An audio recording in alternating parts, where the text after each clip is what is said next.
très large. Au lieu de nous envoyer sur une traque, là, puis d'être limitatif, là, c'est ouvert. Très, très, très, très grand. Le maître d'atelier qui a beaucoup d'expérience, en fait, là, avec son long parcours, est capable de vraiment nous enseigner des choses. Il peut nous enseigner des techniques d'écriture. On a appris, par exemple, à briser l'écriture trop convenue. Moi, c'est quelque chose que je fais souvent puis que je conserve avec moi quand je travaille. Ça nous aide un petit peu à définir, à connaître la machine créatrice dans laquelle on est. D'habitude, les ateliers, c'est pour générer des nouveaux textes, mais l'écriture, c'est retravailler ces textes. Et c'est ça qui m'a attirée.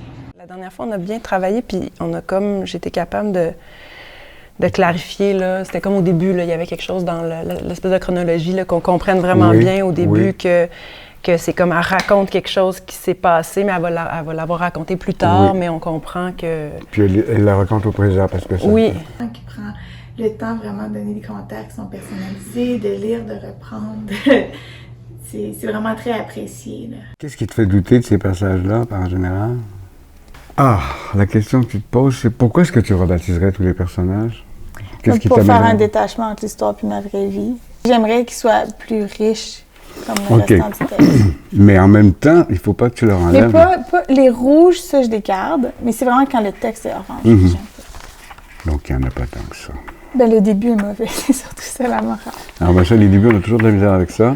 Mais c'est un exercice payant pour... c'est toujours à l'étape où vous en êtes.